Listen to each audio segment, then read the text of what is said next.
Hola, Vladimir Putin ha sido reelecto para un nuevo mandato en su país, un proceso que ha enfrentado también un impacto en el mundo. Hoy vamos a identificar las claves de estas elecciones. Aníbal Garzón y Sebastián Salgado van a analizar con nosotros todos los escenarios. Inicia así el mapa. Bienvenidos.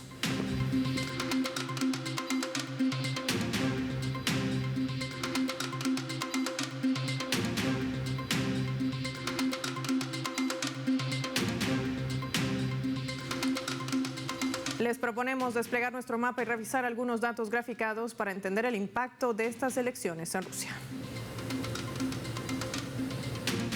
Rusia, escenario electoral. Vamos a desplegar nuestro mapa mundi e identificar a la Federación de Rusia, que tiene más de 17.000 kilómetros cuadrados, convirtiendo este país como el más grande del mundo.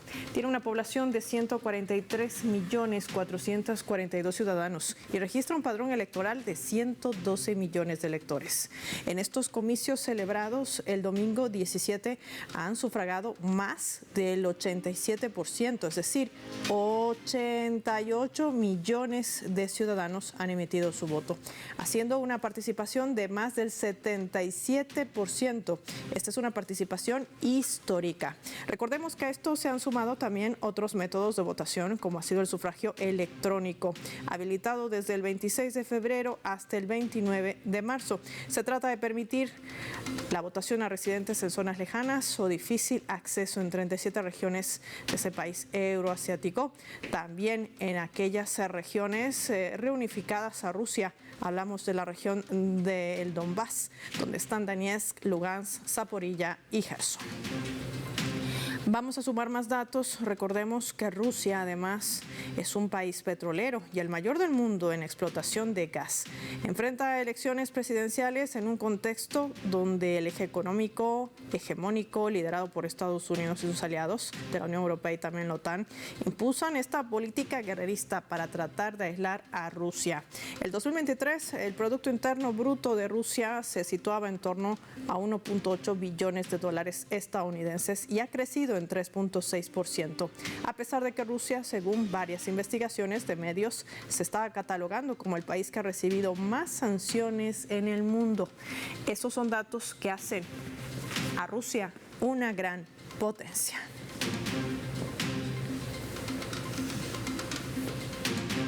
De esto y más vamos a conversar con nuestro invitado. Nos acompaña en directo Sebastián Salgado, está con nosotros. Sebastián, qué gusto recibirte. Bienvenido al mapa. Bienvenido a Telesur. Vos otra vez. Sebastián, ¿qué mensaje le está enviando a Rusia este país y sobre todo su pueblo con semejante resultado? No solamente que va más del 87% a respaldo al presidente de Rusia, sino el 77% de votación, algo que ha sido calificado como histórico y que ha sobrepasado a ese 67% registrado en las elecciones del año 2018. Sí, así como vos lo decís, Paola, Lena Panfilova, que es la principal autoridad electoral de la Federación Rusa, ha dado estas cifras que nos han sorprendido por su contundencia. Nunca en la historia habían votado un porcentaje tan alto de rusos y rusas, y de esa manera yo creo que hay que decir, y no podemos separarlo, de que los habitantes de la Federación Rusa están dando un respaldo a lo que es la operación militar de desnazificación de Ucrania, que ya lleva más de 2 años y que hasta este momento, lógicamente, como no habían existido elecciones presidenciales, es una manera de ratificar el rumbo político que el presidente Putin está llevando adelante en un contexto en el que, lógicamente, estas elecciones han intentado ser socavadas desde Occidente, no solo por la cantidad de ataques de hackers y demás, sino por los intentos de demonización de la propia figura del presidente Putin. Ahora, esta pregunta tiene que ver con lo que acabas de mencionar, Sebastián. ¿Creían los líderes europeos que iban a poder revertir lo que había logrado Rusia, con propiedad en el campo de terreno? Y me refiero no solamente a la región del Donbass, sino que ha logrado repeler a las fuerzas ucranianas de regiones, además estratégicas. ¿Qué nos dirías? Sí, realmente nos sorprendió lo que pasó en Belgorod. Hay que decir que es una ciudad rusa, incluso algunos pequeños pueblos de Belgorod que están en la frontera con Ucrania, pero que no tiene nada que ver con la zona que está en conflicto. No es el Donbass, no es Lugan, no es Donetsk, no es Gerson, no es Zaporizhia, no es Crimea. Lo que se intentó desde la primera jornada de votación por parte de Ucrania es hacer una especie de ataque frontal terrorista contra un pueblo en el que no llegan a vivir ni siquiera 1000 personas y que ha sido repelido de manera contundente, en el cual se están hablando de que pueden haber muerto hasta este momento por lo menos 1.500 efectivos ucranianos. Cuando nos empieza a llegar un poco más de información, Paola, en relación a esto que realmente carece de todo sentido y en tanto y en cuanto una estrategia militar, nos vamos informando de a poco de que al parecer muchos de esos efectivos militares tenían aparentemente nacionalidad rusa, pero intentaban atacar al gobierno de su propio país. Nos recuerda de alguna manera a los gusanos de Playa Girón cuando desde Miami intentaban generar una invasión hacia Cuba.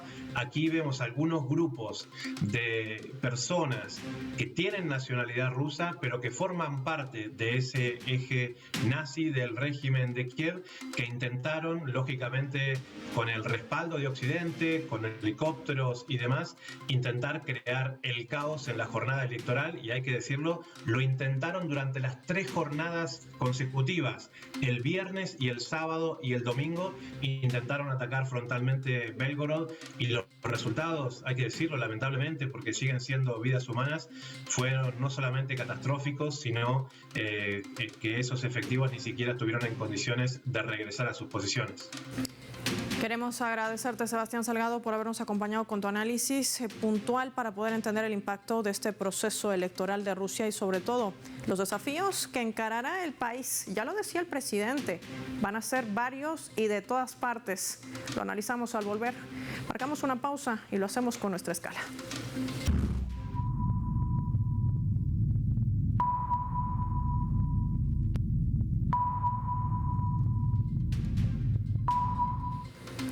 Esta vez a través de este portal web DRT que está titulando "La OTAN inicia la construcción de su mayor base en Europa". La construcción de esta base, la más grande de la OTAN en Europa, que podrá albergar hasta 10.000 militares y sus familias, ha comenzado en Rumania. Este es un proyecto que estará ubicado en el distrito de Constanța, a orillas del Mar Negro, y está destinado a ser el emplazamiento de la OTAN más importante del continente, superando a la base aérea de Ramstein en Alemania. Los informes llegan una semana después de que el presidente rumano se postulase oficialmente para sustituir a Jens Stoltenberg como secretario general de la Alianza Atlántica de la OTAN.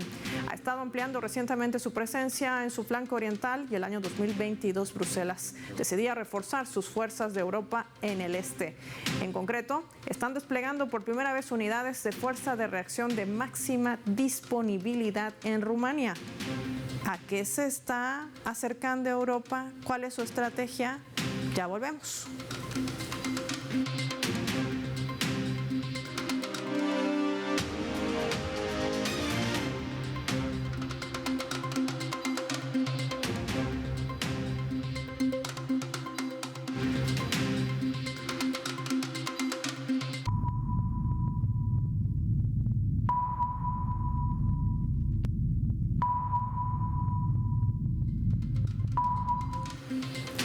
Vamos a sumar otro elemento para el análisis. La Unión Europea ha condenado mediante un comunicado conjunto que las elecciones en Rusia no habrían sido libres ni justas y que se han basado en la represión e intimidación, sustentándose en las protestas de último día de jornada electoral. La Unión Europea no reconoce ni reconocerá nunca los resultados de estos comicios, que son nulos de pleno derecho y no pueden producir ningún efecto legal, destaca el comunicado.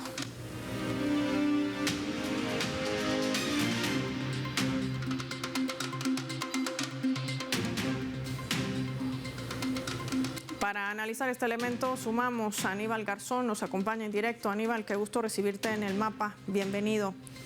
¿Putin necesita demostrarle a la Unión Europea su legitimidad?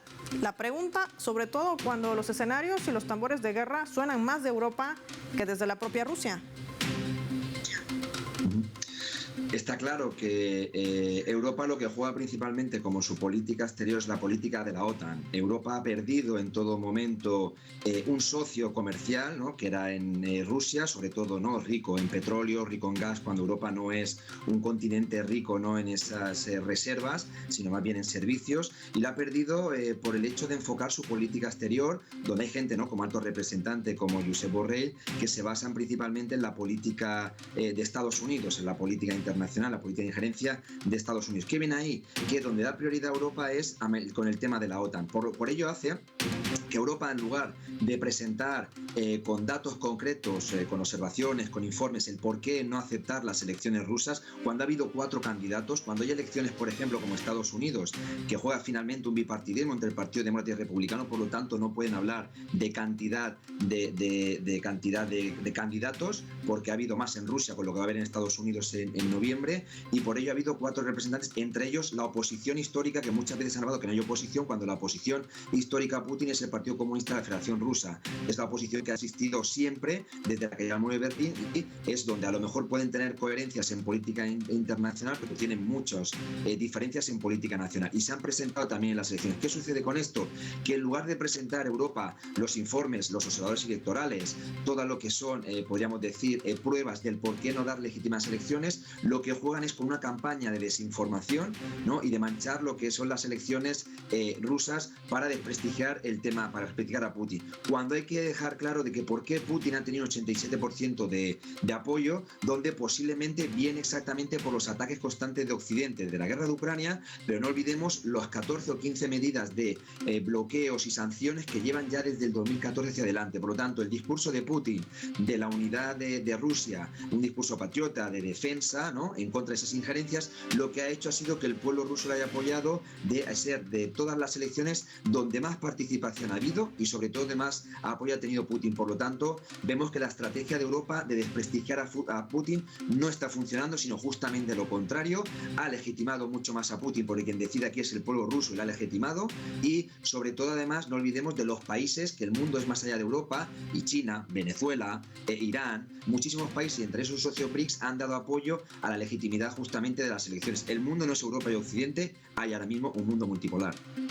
Esto también resuena, Aníbal, cuando revisamos los datos, por ejemplo, de la Comisión Electoral Central de Rusia, donde recogía datos por regiones. A ellas se suman las recientemente anexadas a este país eslavo. Hablamos de Zaporilla, Lugansk, Donetsk, Sebastopol, Crimea, que por cierto se conmemoran 10 años. Hoy mismo, en este momento, hay un festival en la capital rusa, en Moscú, celebrando justamente esta reunificación. Esto también tiene una lectura importante. En todas estas regiones, más del 90% han sido a favor de Vladimir Putin.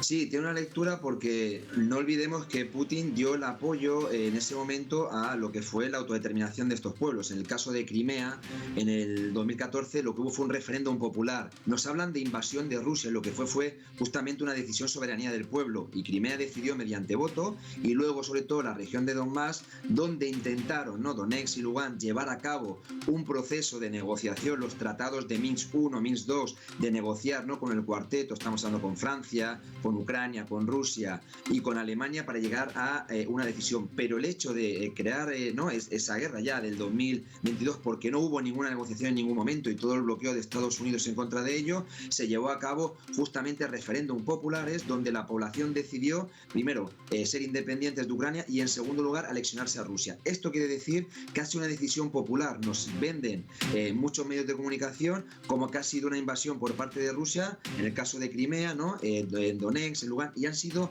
regiones que históricamente son, no olvidemos, son de cultura rusa, que esas fueron zonas donde fueron cedidas ya en los años 60 a lo que es el Estado Federal de Ucrania, pero vienen históricamente, son de cultura rusa, donde se habla ruso, donde han sido poblaciones discriminadas con toda la persecución que ha habido de Ucrania del golpe de Estado 2014, donde hubo una nazificación, donde hubo una persecución, donde hubo paramilitarismo, donde hubo muertos, todo ello, y entonces ha habido una resistencia. Y esta decisión ha sido justamente del pueblo para decidir su soberanía. ¿Cuál ha habido como respuesta a este apoyo por parte de Rusia de ello? Ha sido el apoyo ahora mismo a estas elecciones. Ya ha tenido un 90% o mayor en la mayoría de regiones a Putin, porque les ha dado esa posibilidad a que estos pueblos decidan si quieren anexionarse a Rusia. Esto ha sido el fenómeno. Por lo tanto, lo que ha jugado aquí ha sido un factor democrático, el derecho a terminación, y finalmente la respuesta del pueblo ha sido apoyar contundentemente a Putin, porque no les ha olvidado por toda la represión que ha llevado a cabo Ucrania contra ellos. Ahí están las claves para entender ese más de 87% que ha recibido Vladimir Putin en estas elecciones, sobre todo en estas regiones que mucho se ha tejido, se ha estigmatizado de una invasión por parte de Rusia. ¿Y tú crees que podría catalogarse como un contraataque a través de las urnas ante tanta presión de Occidente, ante tantas sanciones? ¿Será este el hablar del pueblo ruso? ¿Podríamos catalogarlo así, Aníbal? Exactamente, yo creo que sí. Justamente hace poco he puesto un tuit hablando sobre ello, que mucha gente, incluso seguramente votantes del Partido Comunista, no olvidemos que el Partido Comunista tenía más apoyo en las últimas elecciones y es la oposición, ¿no?, nacional interna de Putin, han dado un apoyo, en este caso votantes, ha habido un traslado de votos a Putin porque es el apoyo contra esas sanciones, contra ese expansionismo por parte de la OTAN, contra eso que decía Occidente desde hace 2 años, desde que se inició la segunda fase de la guerra de Ucrania. No olvidemos que viene del golpe de Estado en el 2014 en la región del Donbass, hablamos de la segunda fase de guerra, donde se hablaba del bloqueo de Occidente, de ningunear a Rusia, de aislarla del mundo. Y lo que ha sabido hacer Putin justamente es, al contrario, ha sido abrirse las negociaciones a otros países mediante BRICS, ¿no?, la coalición de Brasil, Rusia, India, China, Sudáfrica, más 5 nuevas adhesiones, el hecho del mundo multipolar, su presencia también de buenas relaciones con los países africanos, lo que está pasando en el Sahel, las buenas relaciones con Venezuela, con Cuba, establecer esos contactos con lo que puede decir la cooperación sur-sur. Esto ha hecho que ha visto el pueblo de Rusia la posibilidad, ¿no?, de que las sanciones que ha llevado Europa no han funcionado. No olvidemos que esto no es algo nuevo. En Rusia se genera una visión de potenciar la visión euroasiática, de que Rusia, Moscú, San Petersburgo no tienen que mirar a Occidente, tienen que mirar a China, tienen que mirar a India, a Pakistán, a Oriente Medio, y por lo tanto Putin ha dado un giro sobre ello. Y esto ha sido, como podemos decirlo así, como un cierto premio o valoración que ha hecho el votante, el pueblo ruso, de que ha sabido, pese al aislamiento, las sanciones, la tensión sobre todo y el ninguneo que le ha hecho la OTAN. No olvidemos que ha habido un plan y el pueblo ruso es consciente de ello. El expansionismo de la OTAN, llegar a países como Letonia, Lituania, Estonia, todos los países que fueron incumpliendo los criterios de los puntos que se dieron en la Guerra Fría. Por lo tanto, todas esas posibilidades de dar solución a ese ninguneo, a ese aislamiento a Rusia, lo ha llevado Putin, y ahí he tenido entonces el respaldo de una gran parte, o por decir la gran mayoría de la población rusa, que posiblemente tengan discrepancias en muchas políticas nacionales con Putin, pero le han visto un líder indiscutible que ha sabido sobre todo adaptarse a las nuevas condiciones y no dejarse subyugar por Occidente. Eso queda dentro de la memoria de la idiosincrasia del pueblo ruso, el hecho que tuvo en la Segunda Guerra Mundial, la defensa contra el nazismo, ¿no?, todo el tema de bloqueo que hizo Occidente. Esto es una nueva representación de la historia. Quiero proponerte que revisemos juntos nuestra leyenda para profundizar ya casi el final de nuestra entrevista, Aníbal.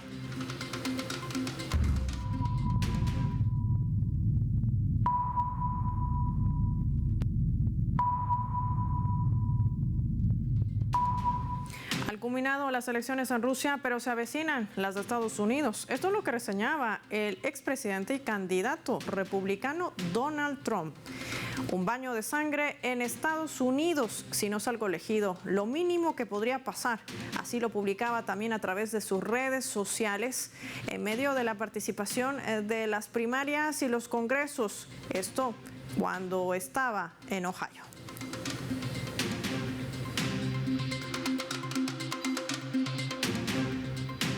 Aníbal, ¿qué escenario se abre para Estados Unidos, que además se deberá enfrentar elecciones en medio de esta polarización política y sin saber qué hacer? Si continuar de la mano de Ucrania o soltarle a ese Estado fallido. Ahí vemos una gran división, un gran enfrentamiento que no ha sido históricamente, ¿no?, entre el Partido Republicano y el Partido Demócrata. A diferencia de otros países, como vemos que en Rusia hay un cierto consenso y legitimidad de un líder, vemos que ahora mismo no existen en Estados Unidos. Hay un país dividido, lo que es, ¿no?, la línea de Biden, Partido Demócrata, con el Partido Republicano. Por eso esos intentos incluso, ¿no?, de golpes, el asalto a la Casa Blanca, bueno, todo lo que pasó. Vemos en este caso a un Estados Unidos de que no es un asunto solamente interno, es un asunto de que no se adapta a las nuevas condiciones del mundo, donde hay una vieja élite política, donde quiere seguir con la hegemonía de Estados Unidos y seguir con esa línea, hacia una nueva élite que se quiere adaptar a las nuevas condiciones de la multipolaridad, el tema de abrirse a nuevas relaciones, incluso hasta algunos tener relaciones con países de América Latina como en Cuba. Y eso viene incluso de congresistas y senadores del Partido Republicano. Aquí lo de izquierda a derechas cambia muchísimo esa orientación. Hay mismo partidos republicanos, congresistas que han criticado el bloqueo en caso de Cuba o Venezuela, o tener buenas relaciones con China, tener buenas relaciones con Rusia. Por lo tanto, eso acaba generando una diversificación muy amorfa sobre Estados Unidos. ¿Qué es lo que está pasando? En conclusión, Estados Unidos, al perder su hegemonía, está perdiendo su orientación. Y eso acaba generando un conflicto interno que veremos en las elecciones de noviembre, pero la verdad que es un país muy en disputa, que tiene justamente dos bandos, y creo que eso va a enfrentar su misma identidad nacional y va a generar una pérdida de legitimidad y hegemonía a nivel internacional. Mientras Europa también se debate si mencionar dentro de sus normas la obligación del servicio militar a sus ciudadanos, obligarlos nuevamente a que sigan sirviéndole a sus intereses geopolíticos. Más ricos los complejos militares e industriales, más rica la clase política, y llevándose por delante a cientos y cientos de vidas. Así funciona el lobby, no solamente sionista, sino también norteamericano. Gracias, Aníbal Garzón, por tu tiempo para El Mapa, por haber compartido tu análisis con nuestros televidentes. Nosotros vamos a revisar ahora nuestra coordenada.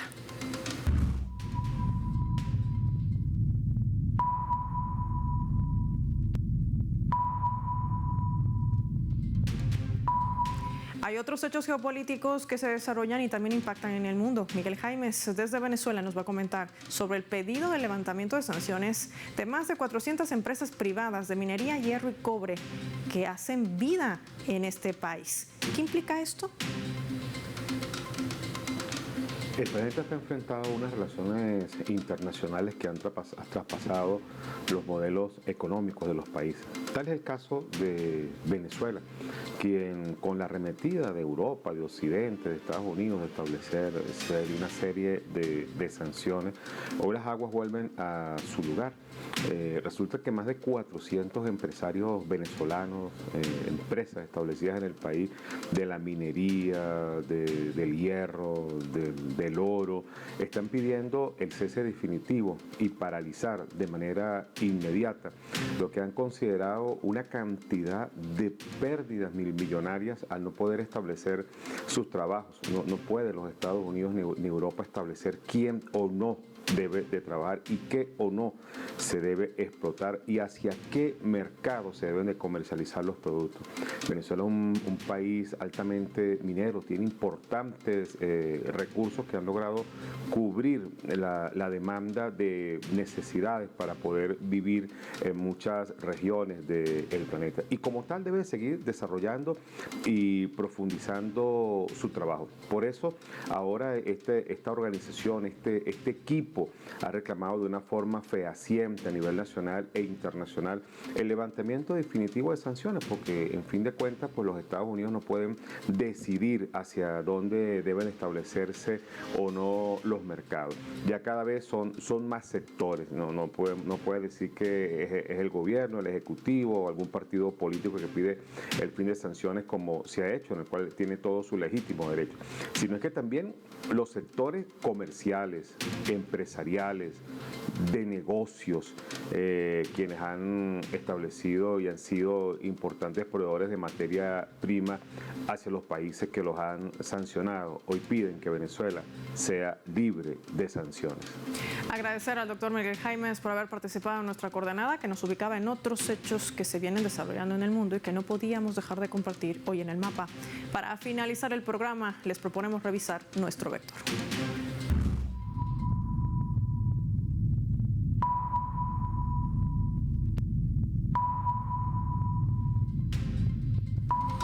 Nuestro radar en El Mapa hoy nos refleja las 3 claves sobre nuestro tema.